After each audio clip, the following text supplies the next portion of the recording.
Welcome to She Navigates Child Welfare, where every episode reveals the power of family, healing, and reunification.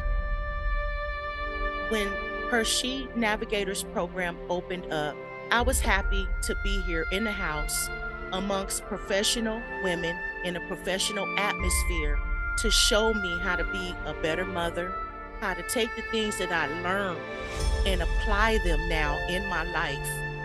And it turned everything around. At She Navigates Child Welfare, we believe in the strength of families and the profound impact of reunification. Each week, we bring you heartfelt stories of perseverance, love, and the unwavering commitment to family restoration. Through the voices of those who have navigated the complexities of the child welfare system, we shine a light on the journey of healing and the path toward reuniting families. And they have accepted the petition for my children to come home.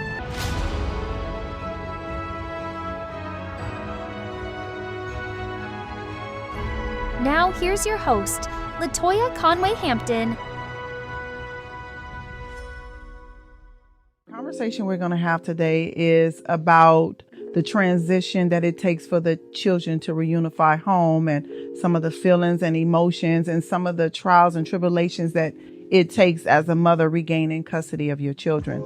So the normal process is if there's a large amount of children, the children are replaced very slowly because it can be very overwhelming. Think about it. If you've gotten maybe 9 of your children removed out of your home and they've been gone for a period of up to 2 years, and then all of a sudden they just put 9 children back in your home all at once, it's overwhelming. I remember feeling like, okay, you took all 7 of them at one time. I don't need you to issue my children out to me one at a time. But what I learned was the benefit of them spreading out the reunification process with the children. So originally been gone for up to 2 years, and then bringing them in a little bit at a time. The first process is to make sure that parents don't get overwhelmed, because you've spent up to 2 years alone.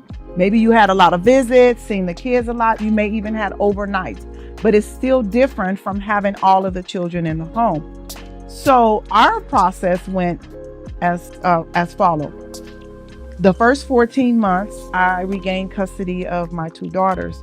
And because at that point in time, I was living parenting out of guilt, as soon as they came home, it was around tax season. And I remember I got those taxes. I had a nice amount of money. And I just remember, because I parented out of guilt, everything they asked for, I would be like, okay. I spent like $2,800 in the mall on the girls. Just buying this, buying that. Let's go do this. Let's go do that. Let's take pictures. Let's buy clothes, because I was parenting out of guilt. I wasn't thinking that in a couple of months that I would have all of these other children that would be returning home, and that I needed to be able to have an income to take care of them, or some money set aside to be able to, meet their needs. And I think that with the girls, when they first came home, I felt so bad that they was in the system. Everything they wanted, everywhere they wanted to go. I just started doing some things that I wouldn't normally do, because I felt so guilty that the girls had even been a part of the system. And I think for them, the process with them was very, I was scared. I was scared to parent. I was scared I was scared to discipline them. I was afraid to be a mom after they came home, because they had been detained. And my fear was that they was going to be removed again. And after a while, they began to understand that they can manipulate me because of my fear of them being removed. So they would do little things like when my sons came home, I remember this conversation. One of my boys was like, he asked me for something, and I denied him that ask. And his thought was, well, then I want to call my social worker. And when he used to say that, I want to call my social worker, I started to get bubbles in my stomach. I started to feel really, really sick. Like, oh my God, they're going to take my kids again. What am I going to do? And so the first 6 months of them being home was really, really trial and error. But it was more of me learning my boundaries, utilizing all of the parenting skills that I've learned, doing all of the things that I needed to do.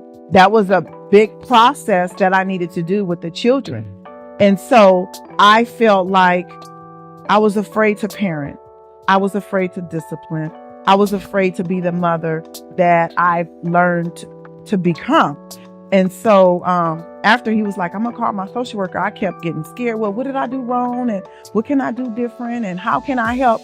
And then after he kept saying it, I was like, I'm gonna dial her number for you. You want me to call her for you? Then when he realized I was no longer afraid and that was no longer a tool that he can use against me, then things got better and easier for me. Then I felt comfortable enough to parent. There is something that happens with that reunification process with the children. Another challenge for me with that was I was not financially able to buy them everything that they was accustomed to getting while they was in foster care.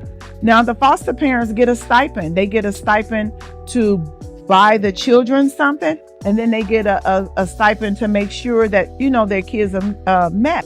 Their needs are met, And I have to tell you, there's not enough money that a foster parent get to invite the children in the home.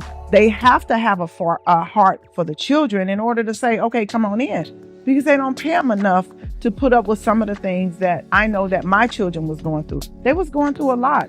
All they ever knew was mom. Everywhere I went, my children was with me. My children had behavior problems because of the challenges that I had. And so I knew that I needed to do something different when I began to parent them when they was reunified.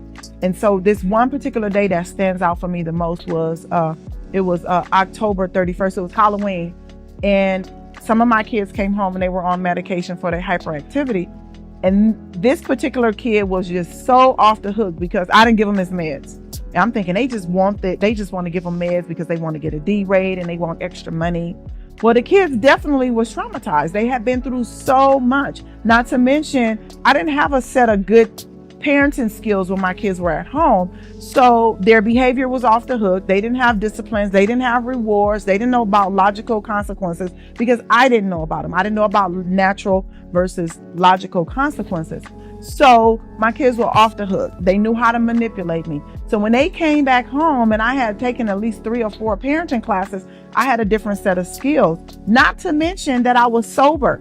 So that process for us was like button heads. They wanted to do what they was used to doing. I wanted to do the things that I learned to do. And after a period of time, we get together, we began to mesh those skills, them understanding that mom's not going to change. Mom's no longer drinking or using. I am no longer the same person. And I have to tell you, it was very challenging. It was very challenging. One of my sons was calling me Latoya because his foster parent was his mom. I didn't know how to receive that. It was really, really hard in the beginning. But the more I began to practice the skills that I've learned, and the more I allowed my children to have their own personal experiences, the healthier our family got.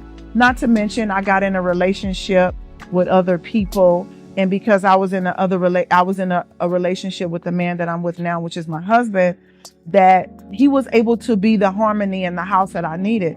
Because when things was crazy and chaotic, I could talk to him and he can say, well, have you thought about this? Have you looked at it this way? Think about what the kid's been through. We spent a lot of time away from each other, and I spent a lot of time in an unhealthy relationship. So all of the skills that I had, they weren't healthy. And so the process for rebuilding a relationship with my children, it was long, it was drawn out, it was painful, it was hard, it was dark, it was cold, and it was lonely. The lonely nights, what I think about rebuilding a relationship with my kids is that they went through so much in foster care. And I had to get over the guilt of the fact that they were detained from me in the first place. And then the second place, I had to learn to forgive myself for all of the mistakes that I made in order to move to the side where I can now practice these skills that I was taught in parenting class, especially the logical versus natural consequence.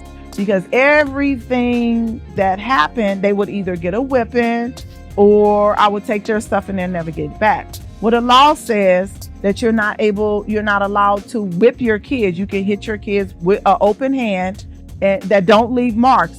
Or if you court ordered not to provide corporal punishment, period, you're not allowed to even spank them on their butt. So it depends on what your court orders are, period, overall. And so when they came home, I had a court order not to provide corporal punishment. So you have a woman who was from the streets, from South Central, who was raised in a house with getting whippings, who was raised with parents that raised their voice to communicate to me, their former discipline, to learning all these different strategies in parenting classes. Now, how do I rebuild this relationship with my children? I had to learn that they need more hugs.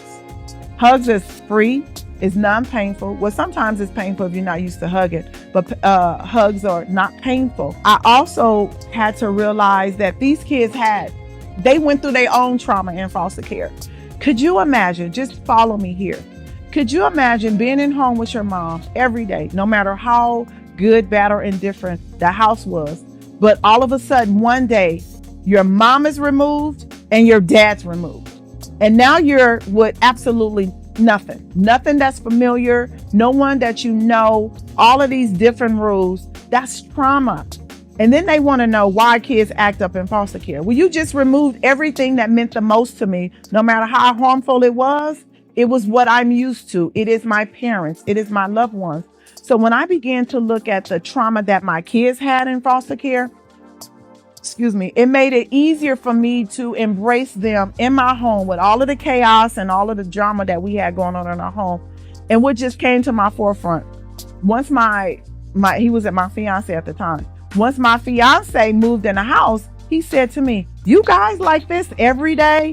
And I'm thinking like every day. It's like, just crazy and chaotic. But through the years, through the process of rebuilding our relationship, my house became very still, as much as it could be, because I'm not a person that's very still. It has become very still, very calm, very structured, very organized, and very loving. But we had to do family meetings. Those family meetings helped my kids recognize that they had a voice. They do have to fall in line, but they have a voice. We taught our kids leadership skills when we had to rebuild our relationship, because they had been in foster care for a period of time. Now they learn how to be a leader. Now they learn how to, because they was chore checkers. So then they began to check the chores of the other children, which gave them a sense of leadership skills and a sense of identity as people. Because being in foster care, sometimes our children come out not feeling worthy, not feeling loved, not feeling respected. And so I wanted to have this conversation with you today about that process of reunifying. It's hard, you guys. And if you've ever got your children detained, you know that there's some trauma that they've experienced. But I want to tell you that with love and respect and consistency and house rules and regulations, they will always make changes. You guys can be the family that you've always wanted to be. And I have to tell you also, since my kids been home from the system, it's been about 20 years, my children, we are closer, we are better together than we ever was apart.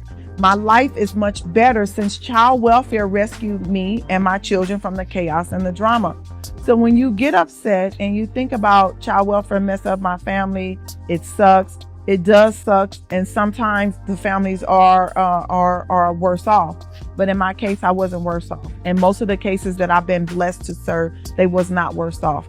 It felt like that in the beginning of the process. But at the end, when the parents can do better, then you can also parent your children better. So what are you willing to do to regain custody of your kids, to rebuild a relationship with your children, to keep a relationship with your children? So thank you so much. My name is Latoya Conway-Hampton. I'm your host, and thank you for joining Living Life After Abuse. Have a wonderful day.